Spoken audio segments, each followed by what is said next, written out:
नमस्कार सभी देशवासियों को। मेरा नाम इंजीनियर केपी यादव है और मैं गर्व से कहता हूं कि मैं एक किसान पुत्र हूं और अन्नदाता का पुत्र हूं। तो हमने बचपन से जो समस्याएं देखी हैं और किसानों के साथ जो समस्याएं होती हैं, और सच में किसान क्या है। एक दिन रात को 2 बजे मैं सो रहा था, तो अचानक से लाइट चली गई। गर्मी बहुत तेज़ थी और लाइट गई तो फिर 3 बजे तक नहीं आई। और मैं बचपन से चीज़ें सहन करता आ रहा हूँ और हम सब किसानों के पुत्र इसे सहन करते हैं, लेकिन फिर भी हम प्रकृति की गोद में रहते हैं तो हम खुश हैं, उस चीज़ से हम दुखी नहीं हैं। लेकिन मन किया कि उन सब चीज़ों को एक कागज़ पे लिख दूं जो मैंने महसूस किया है और जो मैं महसूस करता हूँ और जो मैंने जिया है और जो मेरे किसान भाई जीते हैं। तो इस वीडियो को अंत तक आप देखेंगे तो आपको पता चलेगा कि किसान की परिभाषा क्या है और सच में किसान क्या है और आप उसे क्या समझते हैं। किसी की भावनाओं को ठेस पहुंचाने का इससे कोई मकसद नहीं है। अगर किसी को बुरा लगे तो मुझे क्षमा करें, लेकिन ये मेरी व्यक्तिगत राय है। हो सकता है कि आप इससे सहमत ना हो, लेकिन इसको सुनने के बाद, इस कविता को सुनने के बाद मैं दावा करता हूं कि आपको एक वो हकीकत पता चलेगी जो सच में किसान की होती है। तो मैं अपनी कविता को शुरू करता हूं, आप इसका आनंद उठाइए। एक ऐसा प्राणी जो केवल मेहनत की खाता है, एक ऐसा प्राणी जो केवल मेहनत की खाता है। बीज से लेकर खाद तक दाम तय किया जाता है, लेकिन उसकी फसल का दाम कोई और ही तय कर जाता है। हाँ, यही किसान कहलाता है। हाँ, यही किसान कहलाता है। शहर फैक्ट्री को पहले बिजली दिया जाता है। शहर और फैक्ट्री को पहले बिजली दिया जाता है। यहाँ रात को गर्मी में सोते वक्त कभी भी बिजली काट लिया जाता है, पर वह फिर भी नहीं घबराता है। हाँ, यही किसान कहलाता है। हाँ, यही किसान कहलाता है।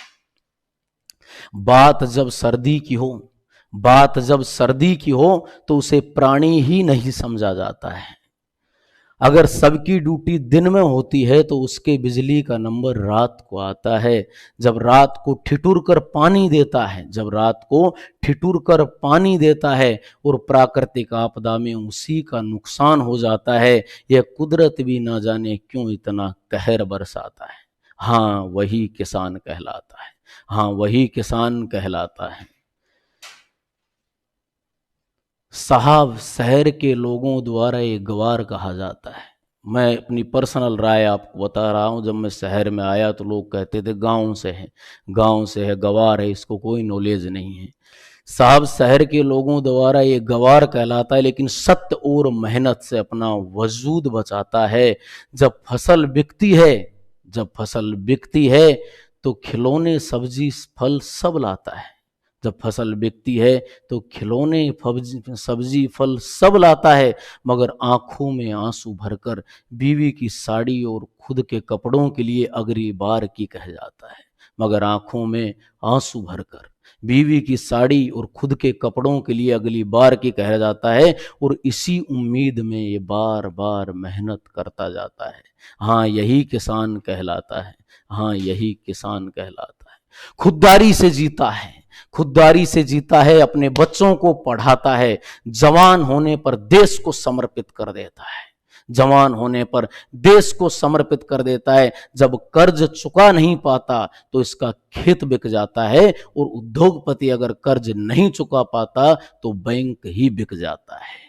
बार बार परेशान करने पर ये देश छोड़कर नहीं भाग जाता है। मानवता तो तब शर्मसार हो जाती है जब ये अन्नदाता फांसी से झूल जाता है, फांसी से झूल जाता है, और राजनीतिक सियासी भेड़िया इस पर भी राजनीति कर जाता है। हाँ, यही किसान कहलाता है। हाँ, यही किसान कहलाता है। ये तुम्हारे सामने कभी हाथ नहीं फैलाता है, ये तुम्हारे सामने कभी हाथ नहीं फैलाता है। अपने फटे पुराने कपड़ों के नीचे अपनी जिंदगी को छुपाता है। वो तो खुद अन्नदाता है, वो तो खुद अन्नदाता है, वो तो खुद देवता है। बस तुमसे थोड़ा सा सम्मान चाहता है, बस तुमसे थोड़ा सा सम्मान चाहता है। हाँ, यही किसान कहलाता है। हाँ, यही किसान कहलाता है। अंतिम छंद में आपका दिल जीतना चाहूंगा साहब, क्योंकि आप देख लीजिए, सेना में 90% बच्चे किसानों के हैं। मेरा खुद का छोटा भाई, सगा छोटा भाई, नाम सोम यादव, एयर फोर्स में है और मेरे पापा किसान हैं। और हमारे परिवार में लगभग 8-10 लोग डिफेंस में हैं। तो मैं आपको वो सत्यता बताने जा रहा हूँ। और आप अपने अड़ोस पड़ोस में टटोलिए कि कितने राजनेताओं के बच्चे सेना में हैं और कितने सरकारी कर्मचारियों के बच्चे सेना में हैं, कितने शहरवासियों के बच्चे सेना में हैं। और हम अपनी संस्कृति को बचाते हैं और फिर भी मेहनत करते जाते हैं। तो क्या कहते हैं अंतिम अंतिम कड़ी में, सुनिए आप ध्यान से सुनिए।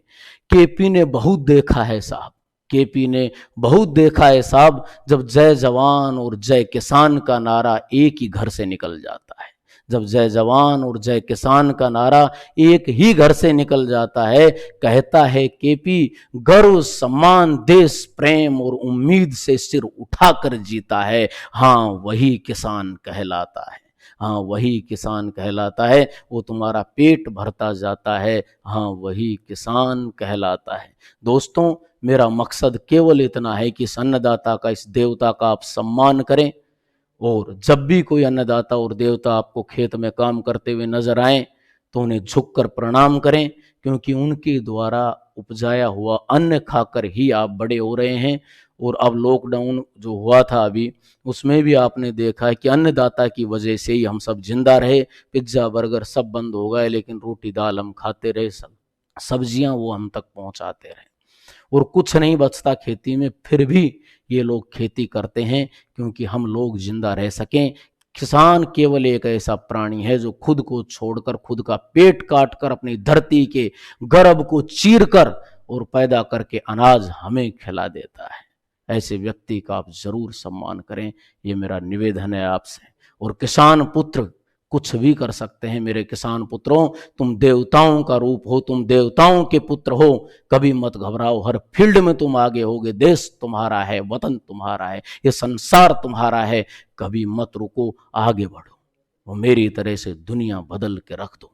और कुछ ऐसा करो कि लोग तुम्हें कॉपी करें, वो तुम्हारी नकल करें, ऐसा करो।